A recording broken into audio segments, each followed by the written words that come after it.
Assalamualaikum warahmatullahi wabarakatuh. InsyaAllah kita menyambung lagi pengajian kitab 40 hadis kelebihan ilmu dan ulama. Hadis yang ke-24. Sampaikan ilmu yang sesuai dengan pendengarnya. An Aliin karramallahu wajhah qal hadithun nasa bima ya'rifun atuhibbuna an yukazzaba Allah wa rasuluhu akhrajahu al-Bukhari. Wa an Ibn Mas'ud radhiyallahu anhu qala ma anta bimuhaddithin qauman hadithan la tablughu uquluhum illa kana li ba'dihim fitnah, akhrajahu Muslim. Artinya daripada Sayyidina Ali karamallahu wajhahu berkata, hendaklah kamu bercakap kepada manusia dengan barang yang mereka faham. Apakah kamu suka bahawa Allah dan Rasulnya didustakan orang? Dalam satu riwayat yang lain daripada Ibnu Mas'ud radhiyallahu anhu berkata, telah bersabda Rasulullah sallallahu alaihi wasallam, tiada engkau berkata-kata di hadapan suatu kaum dengan ilmu yang belum dapat difahami oleh mereka, kecuali perkara itu akan menjadi fitnah bagi sebahagian mereka. Jadi kedua-dua ini kita tidak namakannya hadis, ya, secara dasarnya kita tak namakan hadis sebab dia bukan qaul Rasul, bukan kata-kata Nabi SAW secara langsung, ya. Tetapi apabila yang berkata itu sahabat, kita sebutnya athar, ya, istilahnya kita panggil athar, athar sahabah, ya. Mana kata-kata sahabat, tetapi tetap jugalah dihimpunkan di dalam himpunan hadis sebab disebut oleh Bukhari dan juga Muslim, ya. Tapi kategori kata-kata sahabat ni kita panggil athar. Apa yang Rasulullah sebut dinamakan hadis, ya. Tetapi kita bersangka baik, ya, hendaklah meyakini bahawa para sahabat pun tidak mungkin akan memandai-mandai di dalam memperkatakan akan sesuatu hal melainkan sudah pasti datangnya dari Rasul sallallahu alaihi wasallam. Cuma kemungkinan yang disebut oleh Sayyidina Ali ini satu ketika pernah mendengar Rasulullah berkata demikian, maka diungkapkan dengan kata-katanya, ya, yang dia dicatat diambil oleh orang lain, ya, maka digelar sebagai athar sahajalah. Namun begitu kedua-dua pandangan yang datang daripada Sayyidina Ali dan juga Ibnu Mas'ud, ya, mempunyai perkaitan antara satu sama lain, iaitu berkaitan dengan ilmu itu tidaklah boleh kita sampaikan kepada orang secara sewenang-wenangnya, ya, melainkan kepada orang-orang yang tertentu yang sudah mencapai tahap kefahaman yang sesuai, ya. Bukan kata nak kodokut ilmu, tidak. Kita tahu level ilmu ni banyak tahap dia, ya. Sebab itu kalau kita belajar dalam apa-apa pun ada yang dipanggil sebagai basic, kan, intermediate, kemudian advance, kan. Kadang-kadang benda yang sama aja, ya. Basic berkaitan dengan mechanical engineering contohnya, kan. Benda basic-basicnya, kenal piston, kenal puli contohnya, kenal timing bell, itu basic, ya.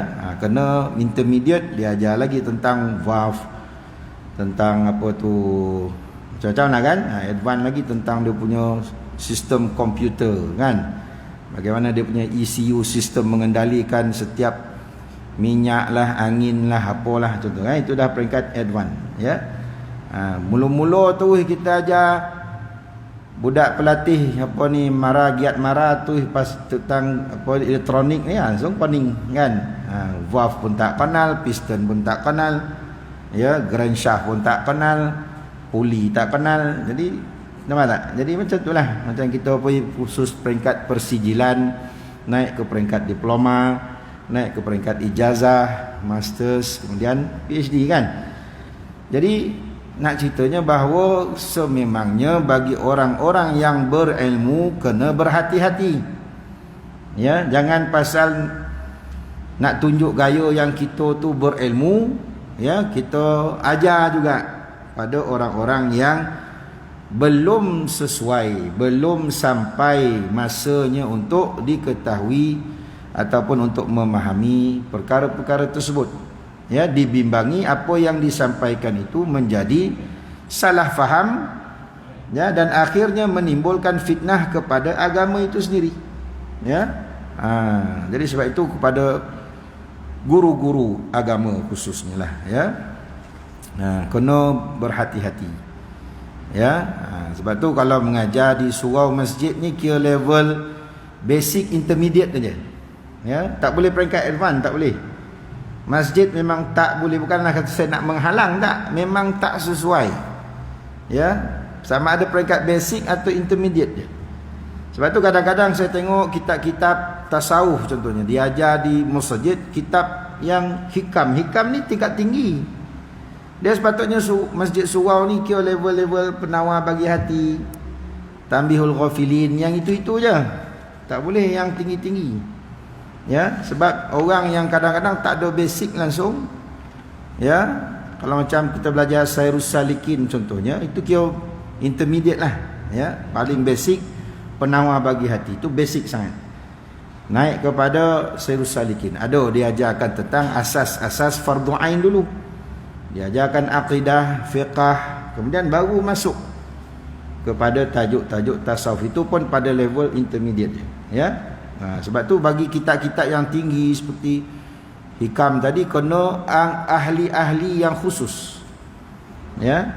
Sebab ada orang datang apa bondo tak faham lah. Itu yang kata saya rasa ilmu tasawuf ni sosek, nampak tak? Pernah tak tuan-tuan dengar satu ketika dulu belajar tasawuf ni sesat? Pernah dengar? Itu dia. Pasal tak sampai level. Ya. Tak sampai level kita nak memahami makam-makam yang tinggi tu, alam malakut lah, alam apalah, ya, alam lahut ke apa benda kan. Itu bukan level kita. Jangan kata ilmu tu salah, ya. Ilmu tu betul tetapi pada tahap orang yang sesuai. Ya. Saya pernah sebut dulu kan bahawa contohnya dulu Dr. Zulkifli Al-Bakri kan, dia pernah buat kuliah, ya, di pusat dakwah, tapi khusus untuk guru-guru agama yang ada latar belakang pengajian di Mesir saja, di Mesir ke Timur Tengah lah. Jadi orang awam yang kita jangan gatal-gatal poi lah. Bukan pasal dia kodokut, tak takut kita tak faham. Ya, pasal pengistilahan tu dah lah tak diterjemahkan, diguna direct bahasa Arab tu. Ya, kemudian banyaklah ayat-ayat Quran tidak diterjemahkan. Ya, pasal dia mafhum orang yang datang ni yang sudah ada basic, semua untuk lanjutan saja, ya, melanjutkan lagi, mengembangkan lagi ilmu. Jadi orang yang tak ada basic dah kata untuk guru-guru pengajian Islam saja, kita janganlah gatal bayi, ya, sebab takut kita tersalah faham, ya. Jadi kita kena akurlah itu, ya. Bukan pasal tadi lah, bukan kodokut ilmu tak, takut tadi, ya, kita tidak mempunyai asas yang cukup. Jadi perkara-perkara yang kita tak berapa rajin nak dengar, tak berapa biasa nak dengar, jadi apalah macam ni, kan. Ya, sebab bila dah sampai tahap-tahap tertentu ni ada kaedah-kaedah, bukanlah kata apa ni melanggar hukum kau tidak, ya.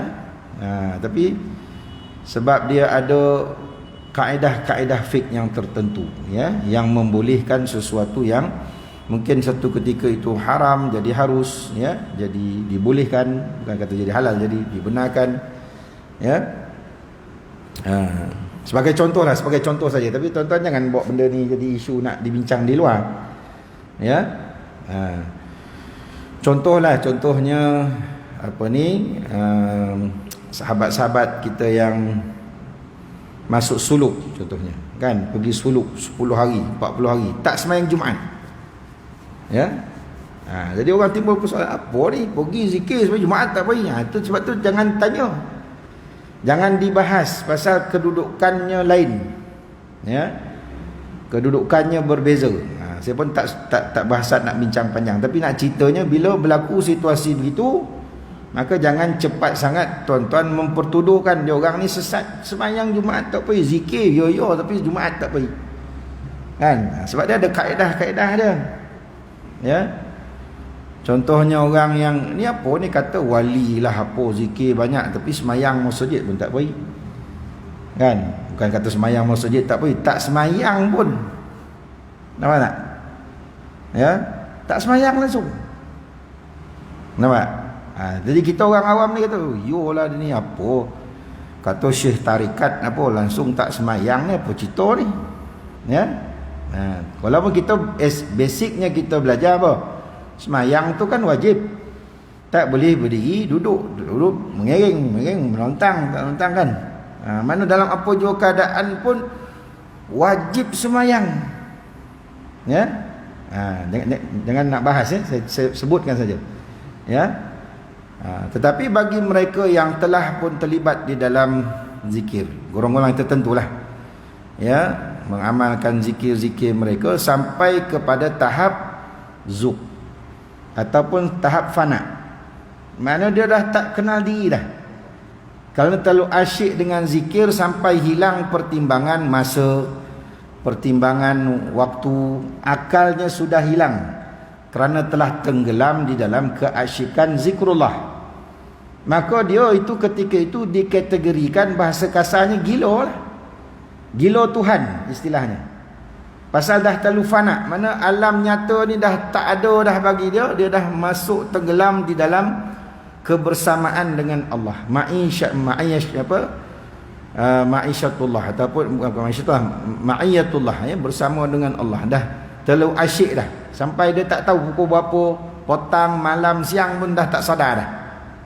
Ya, maka kita orang awam melihat ini apa ni? Zikir kuat tapi tak sembahyang. Sedangkan dia tu sudah hilang akal. Faham tak? Kalau terlalu asyik zikir, akalnya sudah hilang, tak tahu masa, maka macam kita istilah fiqh dalam belajar ilmu fiqh, bahawa antara syarat wajib solat ialah apa? Orang yang akil, kan? Akil tu apa? Yang sedar diri lah. Dah dia dah tak sedar diri, tak wajib bagi dia sembahyang. Ya. Yang gilo, yang makan sampah tu memang kata sakit jiwa, hilang akal. Ini dia terlalu zikir yang sampai mendalam dan sampai hilang akalnya kerana terlalu fana istilahnya, atau terlalu zauq tadi, sehingga hilang rasa tentang alam nyata ni, maka dia tak sembahyang. Tapi itulah nak cakap benda ni orang awam tak boleh. Tuan-tuan orang awam saya nak gambarkan itulah level, ya. Level ilmu tu. Ya, tetapi itu tidak boleh disengajakan. Contoh kau dah boleh dia nak zikir lah biar sampai gilo tak sembahyang. Tak boleh. Ini berlaku dengan bahasa kita dengan sendirinya lah. Dia dah habis sembahyang subuh kan, ataupun dia sembahyang tahajud, bangun pukul 4, pukul 5 kan. Jadi start daripada tu zikir lah, nak nunggu subuh ni zikir. Dia tak saudara tengok pukul 8.45 malam dah. Ya, maka dia dah lah subuh tak sembahyang, zuhur tak sembahyang, asar, maghrib dah saudara dah pukul 8.45, isyak dah. Nampak tak? Tapi wajiblah dia qada. Tak wajib qada pasal sudah hilang akalnya. Ya. Tapi itulah benda ni tak boleh disengajakan. Dia tak sengaja, dia kerana asyiknya zikir sampai hilang akal. Tapi tu cukup sekat dulu. Tapi nak ceritanya, nampak tak? Bahawa ada kedudukan ilmu-ilmu yang tak sesuai. Takut tuan-tuan, contoh dia nak buat lah, nak zikir kuat-kuat sampai lupa, tak payah sembahyang. Tak boleh. Tak boleh. Ya, kita menyengajakan untuk saja tak payah sembahyang, saja usaha untuk zikir sampai biar hilang ingatan, tak boleh. Ini tak sengaja, memang dia zikir macam biasa tapi saudara-saudara dah 8.45 malam. Ya, dia sebab terlalu asyiknya sampai hilang, fana diistilahkan. Ya, itu contoh. Ya, ilmu-ilmu laduni. Ilmu laduni ni tak boleh nak cerita. Sebab tu kadang-kadang kitab-kitab sufi tasawuf ni, pengalaman mimpi-mimpi yang dialami oleh masyayikh, oleh syekh-syekh tarikat. Tak boleh dibacakan bagi orang awam.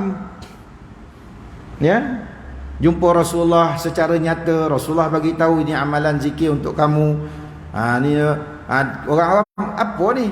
Rasulullah kata, ya, dia dah penutup. Rasulullah dah wafat. Macam mana boleh keluar hadis baru pula lagi? Dalam buku ni macam mana boleh keluar hadis baru? Rasulullah dah wafat, kenapa pula ada ajaran zikir yang baru pula? Kenapa tak Rasulullah ajar masa dulu lagi? Nampak? Jadi benda ni kalau dibincang awam jadi masalah lah, sebab orang akan menimbulkan persoalan macam mana Rasulullah boleh datang dalam yaqazah, dalam keadaan nyata sadar Rasulullah boleh datang, sedang benda itu boleh berlaku. Ya, tapi bagi orang awam ilmunya tahap datang Rasulullah dalam mimpi aja. Jadi cerita datang yaqazah, macam mana nak boleh faham?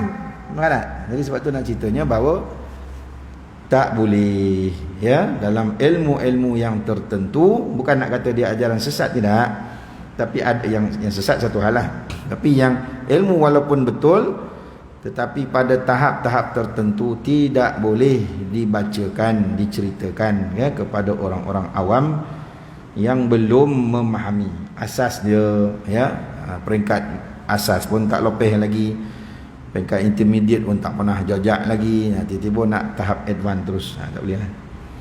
Ya, macam ilmu tauhid pun ada juga, ya, yang kita panggil alam musyahadah, haqiqatul yaqin, itu semua bukan ilmu buku tu dah tahap ilmu laduni tu tak boleh cerita kat orang. Kalau dia dapat seorang, dia seorang aja, ya. Kalau dia ajak bercerita dengan orang, akhirnya akan dituduh sesat, zindik, ya. Macam siapa tu, Halaj ke apa, ya, Halaj tu kan, yang sampai bila dia dah sebut anallah, akulah Allah, akulah Allah. Kalau dikirakan pada hukum ilmu tauhid, kira murtad dah tu, mengaku Allah, ya. Akhirnya dia kan dia dipancung kan.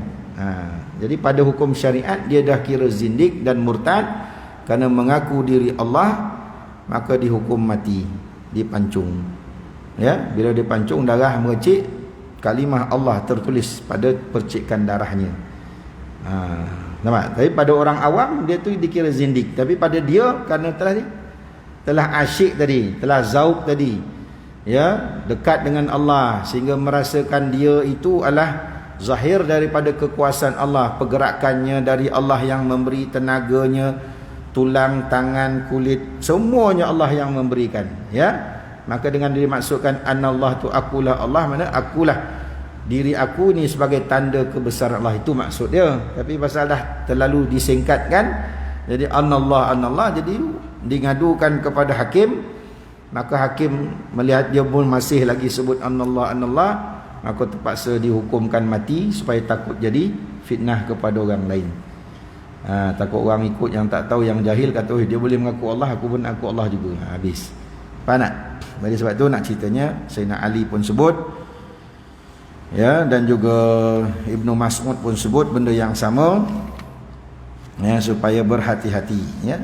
Yang jadi berlaku dalam negara kita ni, inilah punca pasal yang balik daripada Madinah lah, yang balik daripada Syria kot lah, baca kitab tinggi-tinggi, jadi bila ngajarkan di surau, dia rakam pula macam ni kan, masuk audio kuliah pula, seluruh dunia dengar, sedangkan pada tahap ilmu itu tak sesuai, ya. Yang jadi viral, jadi bergaduh, yang jadi apa, ya. Sebab tu kita nak kata, kalau kita nak kata siapa tu yang rambut berpintal-pintal tu siapa? Lepat. Nak kata lepat tu salah, kita tak boleh nak hukum, ya. Pun mungkin salah dia juga, pergi rakam ke apa ke, cerita masuk biar orang lain dengar. Ya, nak kata ilmu dia salah kita sebab tak ada ilmu yang dia ada, ya. Mungkin dia mendapat ilmu laduni, yang dia cakap tu lain maksud dia, tapi kita orang awam memahami yang lain. Kan dia kata kalau kita hati tak ingat Allah, baik tak payah semayang kan. Betul tak? Sebab pada ilmu tasawuf memang tujuan solat apa? Ingat Allah. Ya, dalam Quran pun sebut wa aqimis salata li dzikri, dirikanlah solat untuk ingat aku. Kalau kau semayang tak ingat Allah, baik tak payah semayang. Itu cakap dia. Tapi kita ambil itu sebagai hukum syariat. Kita ni sebagai ahli syariat, ahli fiqh, memang kata-kata dia itu salah. Tapi mungkin yang dia maksudkan itu sembahyang tanpa ingat pada Allah tak ada guna sembahyang, sia-sia. Tapi kewajipan sembahyang tetap kena tunai. Terima tak terima itu urusan Allah. Cukup 13 rukun, pada hukum fiqahnya kita ni sah. Tapi di sisi Allah mungkin tak sah, pasal hati itu lalai. Faham tak? Jadi memerlukan perbahasan yang panjang. Tapi dia ringkas cakap macam tu. Kalau hati tak ingat Allah, baik tak payah sembahyang. Nampak? Jadi bagi kita orang awam yang tidak memahami kaedah percakapan dia, akan menghukumkan dia sesat. Ya? Sebab bila bicara dengan orang yang aliran tasawuf, dengan orang fiqah akan bertembung. Sebab orang fiqah berdasarkan hukum zahir, sedangkan orang tasawuf berdasarkan hukum hati. Ya? Dalam ilmu tasawuf hukum hati mana tadi? Bahawa yang terpenting dalam solat itu adalah hati mengingati Allah. Tapi dalam bab fiqah tak ada, cukup 13 rukun sembahyang sah. Ya, tapi bagi aliran tasawuf tak ada ingat pada Allah daripada mula takbir sampai bagi salam. Hati itu tak jejak dengan Allah, mengayau ke topik lain, pada hukum tasawuf solat tidak sah. Nampak tak? Pertimbangan sahnya solat bagi tasawuf adalah letaknya pada hati. Pertimbangan sahnya solat bagi orang-orang fiqh letak pada 13 rukun. Nampak tak? Jadi ini dua, istilah kata dua madrasah yang berbeza, dua aliran yang berbeza. Nampak? Benda tu betul, tapi pada sudut pandang lain-lain kumpulan akan melihat perbezaan lah. Faham tak saya cakap ni? Ya? Sebab tu nak belajar tasawuf ni kena selesai fiqah dulu. Ya? Jangan ambil tasawuf selagi fiqah tak selesai. Kalau syariat tak pegang dengan kukuh, terus melompat kepada ilmu tasawuf ni pun tu ke peringkat advance, dan peringkat advance lah cerita bab-bab tadi tu. Ya, kalau cerita bab tasawuf peringkat sederhana ni masih lagi bab hati, tentang sabar, tentang khusyuk, ya, tentang qanaah, masih bab tu lagi. Ya, tak boleh melarut panjang kan. Tapi nak ambil situlah ya, bahawa apa yang disebut oleh Sayyidina Ali dan juga Sayyidina Ibnu Mas'ud, ya, ada kebenarannya. Supaya tadilah disebabkan bila orang yang tak faham berkata tentang sesuatu ilmu yang belum dia faham, maka disebut oleh Sayyidina Ali, atuhibbuna an yukazzaballahu wa rasuluhu, apakah kamu suka bahawa Allah dan Rasulnya didustakan orang? Ya, ataupun kata Ibnu Mas'ud tadi, ya, la tablughul uquluhum illa kana li ba'dhim fitnah. Bila perkara tadi belum difahami oleh mereka, kecuali perkara itu menjadi fitnah bagi sebahagian mereka. Ya, terutama kita orang awam lah, ya. Jadi ilmu-ilmu Islam ni pun sebenarnya tinggi-tinggi, ya. Yang kita belajar fardu ain tu kira basic sangatlah, basic sangat. Ya.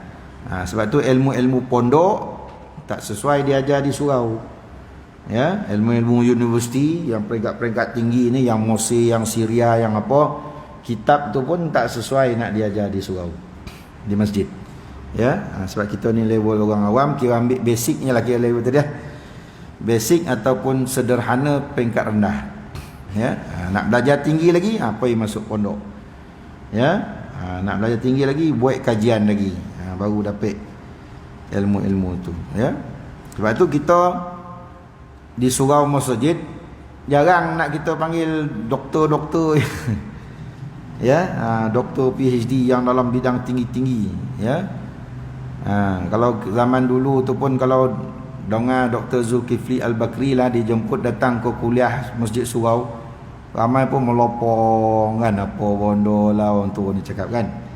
Dalam kitab ni Majmu', dalam jilid yang ketiga, surat yang ke-40, Imam Ibn Bazzaz mengatakan bahawa kita dengar tu pun dah pening. Soalan tanya satu ya, dia punya dalil tu sampai 10. Syekh ni syekh tu melopong ya. Kita nak dengar ujung, maka hukumnya lah harus. Itu je nak dengar. Nak dengar yang harus tu je, tapi dia punya muqaddimah tu 10 kitab, 10 ulama kan. Sebab tu tak sesuai kita. Kita ni nak straightforward je, boleh ke tak boleh? Ni Ustaz, saya nak tanya boleh ke tak boleh? Jawapannya harus. Itu je saya nak dengar. Yang menurut tu tak. Nampak tak? Tapi bagi orang yang menuntut ilmu, peringkat tinggi, dia perlu tu nak menunjukkan kuat tak pandangan ni. Ada berapa ulama yang menyokong. Ya, rupanya pandangan tu pandangan syaz, pandangan yang pelik, sebab seorang saja yang berkata demikian. Sedangkan 9 lagi mengatakan yang sebaliknya, nampak tak? Itu bagi orang yang mendalami ilmu pentinglah. 10 dalil tu, ya, contoh 10 kitab itu, ya, tapi kita tak perlu tu. Kita nak kata, saya nak tanya boleh kau tak boleh. Tu je. Ya. Akal dan daya faham manusia ni berbeza-beza. Ada yang cepat, ada yang lambat, ya, ada yang pandai, ada yang dungu. Ada yang telah terpelajar, ada yang masih jauh ketinggalan. Ya, ada yang ngaji pun tak lepas lagi. Tiba-tiba nak belajar tasawuf tinggi-tinggi. Oh, janganlah. Suruh ngaji Fatihah pun tengah langgang lagi kan. Itu yang banyak jadi usak tu itulah. Kadang dari segi semayang pun tak cukup 5 waktu kan, apa semua. Ya. Tapi nak belajar sampai penyucian hati yang mendalam. Belum lagi. Dia kena selesaikan bab fiqh dulu, ya.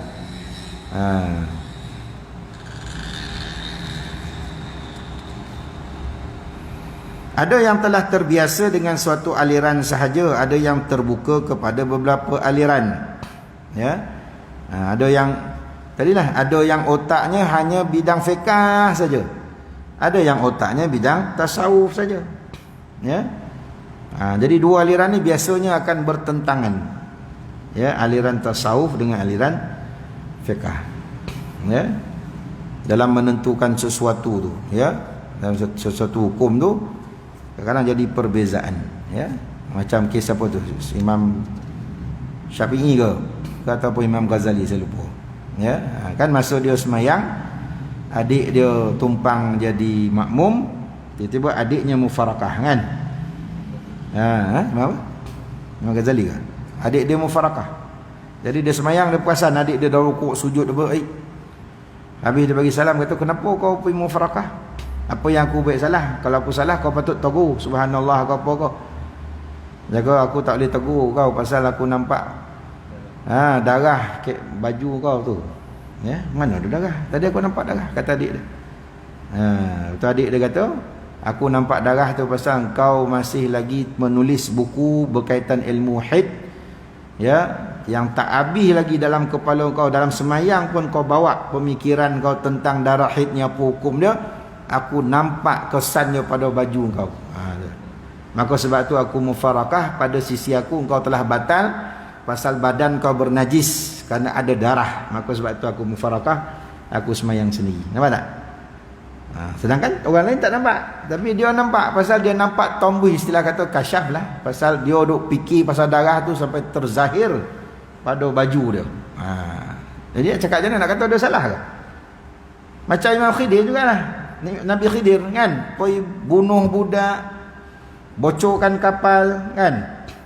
Itu kalau Nabi Khidir tak perjelaskan kepada Nabi Musa, sampai sudah Nabi Musa akan kata Nabi Khidir sesat kan.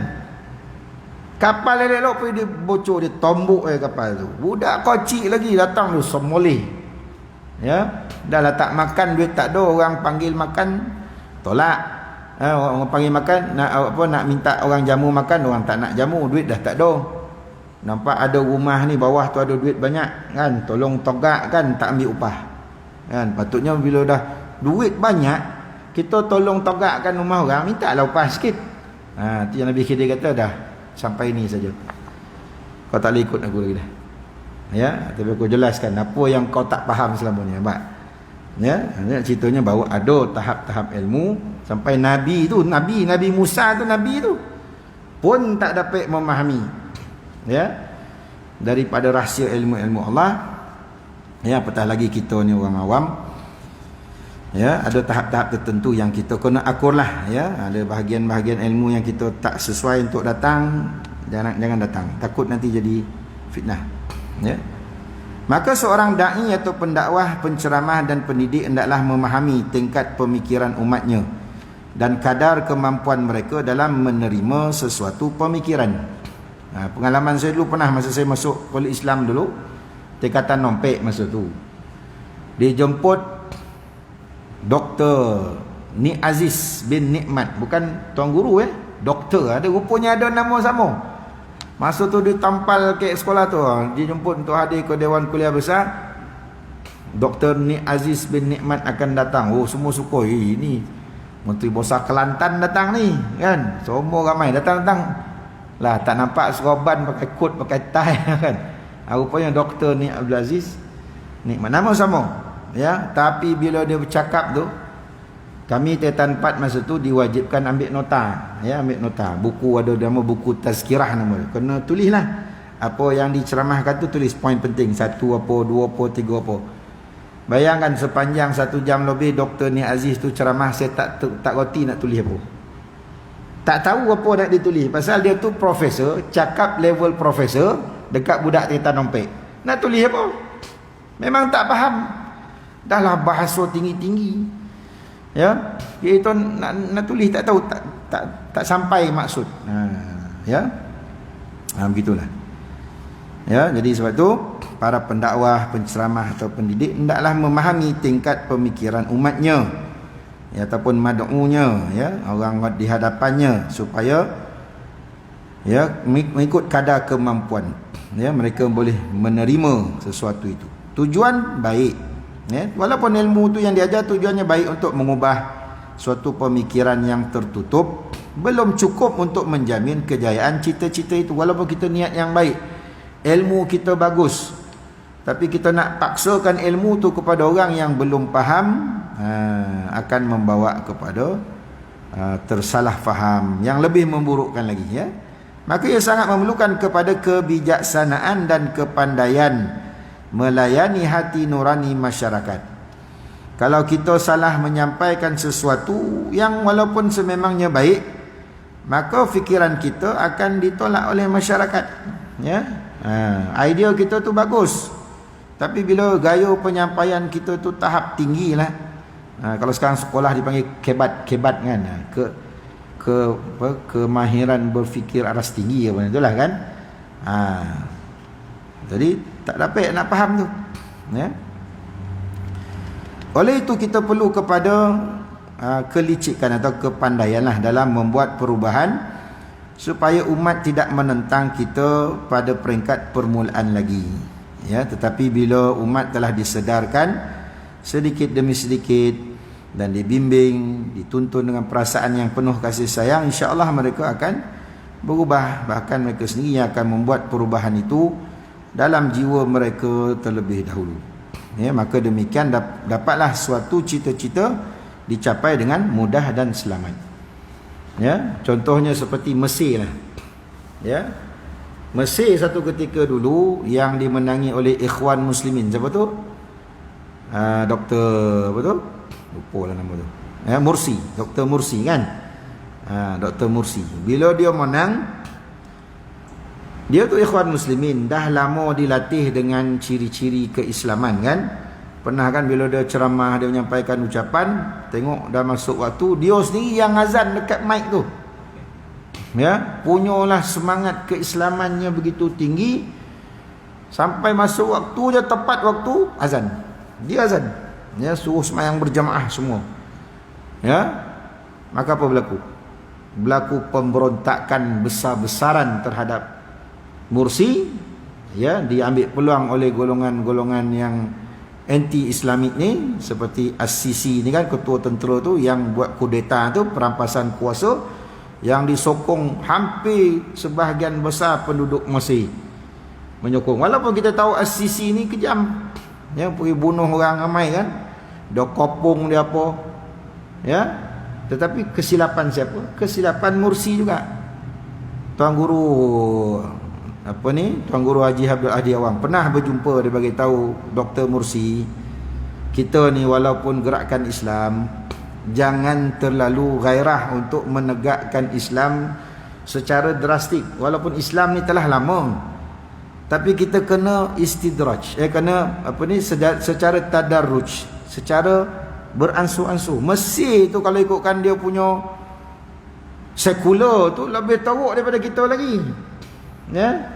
Lebih teruk daripada kita lagi. Nari gelek dia masih jalan, minum arak masih jalan, ya. Dia punya baju tu dengan orang putih tak jauh beza lah. Kalau pakai bikini, kau pakai yang bola-bola ni nampak tu lurah-lurah apa kegairahan ni kan, apa tu biasa bagi dia. Tiba-tiba nak on the spot nak tukar semua jadi purdah semua. Memang orang memberontak, tak dapat terima. Jadi Tuan Guru Haji pesan, sabar, jangan copek sangat, ambil masa. Tapi dia ialah orang Arab, makan nak daging banyak kan, dia semangat tinggi. Dia nak terus implement, ya, menyebabkan orang menolak. Sedangkan benda tu betul, tapi pada pendekatan yang agak terlalu cepat, maka orang akan tolak, ya.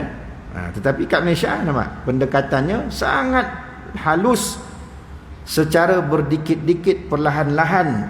Nampak tak? Perkembangan Islam tu memang nampak slow, tapi dia berkesan.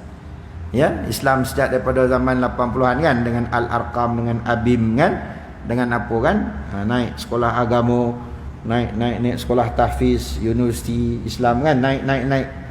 Ya, walaupun dalam keadaan sekarang ni bercampur-campur lah, tapi maknanya dia punya trend tu, kesedaran agama itu sangat baik. Ya, kita tengok dari segi kewangan Islam lah, ya, radio, TV Islamik, semua dah makin banyak, betul? Itu bertadaruj, mana secara berperingkat-peringkat, beransur-ansur, sehingga orang pun tak perasan perkembangan itu sebenarnya sudah besar, ya, sudah banyak sebenarnya berkaitan dengan Islam ni, ya, berbanding dulu. Sebab tu orang dunia hormat kita, ya, walaupun kita duduk dalam ni macam banyak benda rasa macam tak kono lah, tapi sebenarnya berbanding orang lain, kita ni sampai jadi hub kewangan Islam dunia lah. Pernah satu kan, pernah dijadikan hub kewangan dunia. Kita yang memperkenalkan counter Islamik, Ar-Rahnu. Orang Arab pun tak boleh Ar-Rahnu secara Islamik ni. Kita ada bank rakyat, kita ada agrobank, kita ada pos, sampai pos pun Ar-Rahnu kan, muamalat. Tak ada tempat lain, ya. Bank-bank lain tu Ar-Rajhi tu adalah di Kuwait, tapi tak sehebat kita, ya. Atau nak ceritanya bahawa bagaimana penerapan Islam yang mana berkonsepkan Malaysia ni adalah satu pendekatan yang sangat-sangat dipersetujui oleh kebanyakan ulama-ulama dunia sekalipun, ya, sehingga kan Syekh Yusuf Al-Qardawi pun mengkagumi lah, ya. Itu yang nanti Tuan Guru Haji Hadi itu sebagai timbalan Presiden Ulama Dunia, ya, pasal keberkesanan apa yang dibuat itu, ya, termasuklah mana generasi sebelum tu sangat berkesan, ya. Kalau kita salah menyampaikan sesuatu walaupun baik, maka pemikiran itu akan ditolak oleh masyarakat. Oleh itu kita perlu kepada kepandaian, untuk membuat perubahan, ya, supaya di peringkat awal lagi kita tidak ditentang, ya. Tetapi bila umat telah disedarkan tadi, akhirnya cita-cita tercapai, ya. Tindakan kebijaksanaan bukan berarti kita merestui kesalahan yang mereka lakukan, ya. Mana kita nak tegakkan Islam, dalam masa yang sama kilang arak masih buka, kedai judi toto masih jalan, bukan makna kita bersetuju, tak. Kita membuatnya secara beransur-ansur. Macam sekarang kan, bila kita dalam situasi PKP ni kan, segala perhimpunan-perhimpunan terpaksa ditangguhkan, termasuklah kelab-kelab malam, nampak? Jadi itulah peluangnya. Bila kita dah biasa atas undang-undang, kelab malam tak boleh datang, pasal adanya suasana yang berkumpul beramai-ramai, risiko jangkitan tu tinggi. Jadi orang pun atas dasar penyakit ni meninggalkan kelab malam, ya. Sehingga kan satu peringkat kita boleh menutup terus ataupun kita mengurangkan lesen-lesen baru. Nampak? Itu cara yang berkesan. Kalau tiba-tiba tak ada apa hal, ribut apa tak ada, oh kelab malam mesti tutup, memang orang memberontak kan. Macam sekarang kes arak ni kan, tiba-tiba naiknya kerajaan baru ni, arak diharamkan, semua orang marah. Tapi dek kano tadilah, atas sebab banyak kemalangan orang mabuk, ya, punca daripada ni minum sampai pukul 1-2 pagi, ya, langgar orang, maka kita ambil keputusan supaya kedai-kedai runcit tidak boleh lagi menjual arak, ya. Tapi yang saya kecewa tu, tiba-tiba Carlsberg tidak dikira arak, dikira bir, masih boleh dijual. Aduh, tepuk dahi juga. Macam mana pula ada kategori lah, bir lah pula. Nama arak juga. Tapi tak apalah, ya. Itu bukan makna kita membiarkan Itu kira bertadarus lah. Kira arak botol-botol yang XOX apa, Ox apa tu kan. Yang besar-besar tu semua dah mula diharamkan di kedai runcit. Akan membawa pula sikit-sikit nanti kan. Kepada bir tu pun mungkin akan dikategorikan sebagai arak juga yang menimbulkan apa kesan yang buruk ya. InsyaAllah itu berhikmah lah ya. Jadi tindakan kebijaksanaan ini bukan berarti kita merestui kesalahan yang mereka lakukan, tapi ia merupakan langkah-langkah awal ya, atau suatu hikmah yang mesti kita lalui oleh pendakwah yang bijaksana agar dia sampai ke tujuan dengan aman dan selamat ya. Macam Ustaz Abid Liu tu lah kan kita tengok tu kira dakwah yang berkesan lah. Bapuk-bapuk apa dia poluk dia apa kan. Kita yang dia lah ni poluk bapuk tu ada barang atas tak meremang kau bulu hidung tu bulu jangan dia poluk kan. Ya, zahirnya memang nampak macam perempuan tapi hakikatnya dia lelaki, dia layan macam lelaki lah. Ya, Allah sayang kita, kau buat apa pun Allah sayang kita kan. Kerana kalau saya pergi ni semua masuk neraka semua ni. Siapa yang potong barang tu semua paling bawah neraka. Contohlah kan. Tak boleh, tak sesuai. Kalau macam tu nampak je geng-geng seraban jubah ni lari orang kabut orang kan. Tapi kalau orang macam Ustaz Abid itu datang, orang boleh dekat tanya Ustaz, saya pun menyesal nak mengaji macam mana kan. Nak ada khusus ke, khusus semayang ke, saya dah lama tak semayang. Ya, nampak pendekatan yang kata berhikmah lah ya. Sebab kata pendekatan fiqh lain. Sebab tu banyak, bukan saya nak memburukkan lah ya, tapi nak cerita memang kalau tuan-tuan tengok ya di kalangan ustaz-ustaz kita ni yang memang penjurusannya bidang syariah, memang dia agak rigid sikit. Apa-apa hukum tak boleh, ini haram, ini dalil mengatakan tak boleh. Itu sebab memang dia dilatih ompek tahun belajar hukum haram makruh kan. Maka dia akan setting di pemikirannya ke arah itu. Bila melihat satu, ni haram, ini tak boleh, ni wajib ni. Tetapi kalau aliran yang seperti ilmu aliran tauhid ya, aliran usuluddin, aliran dakwah, dia agak lenient sikit ya. Pendekatan dia kalau boleh tinggalkanlah ya. Benda ni berdosa tapi pelan-pelan lah, buat pelan-pelan macam tu kan. Jadi orang yang macam ni akan dituduh oleh orang fiqh sebagai ni apa lembut sangat ni apa kan, main-main hukum. Bukan, ini dakwah ya. Itu perbezaan. Kalau ada tuan-tuan dapati ada ustaz ni bila jawab soalan tu macam lembut bona, itu memang dia aliran, sama ada aliran usuluddin atau aliran tasawuf. Yang penting pembetulan hati dulu. Tapi kalau kata tanya soalan tak boleh, itu haram, itu biasanya ustaz-ustaz aliran syariah lah tu ya. Pasal dah macam tu training belajarnya semenjak daripada tahun 6 ko masuk diploma ko kan. Tak dapat nak elak. Memang itulah gaya pemikiran ya. Jadi jangan dituduhlah orang ni terlalu lembut lah, terlalu ini sebenarnya atas asuhan dalam bidang pengajian masing-masing ya. Cukup itu ya, wallahu alam. Mudah-mudahan ada pengajaran untuk kita pada hadis kali ini. Bismillahirrahmanirrahim. Subhanakallahumma hamdik, asyhadu an la ilaha illa anta, astaghfiruka wa atubu ilaik. Bismillahirrahmanirrahim. Al-'asr innal insana lafi khusr illa alladhina amanu wa 'amilus solihati wa tawasaw bil haqqi wa tawasaw bis sabr. Allahumma arzuqna imanan kamila warzuqna yaqinan sadiqa wa a'malan mutaqabbala.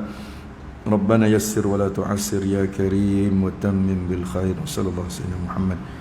الحمد لله.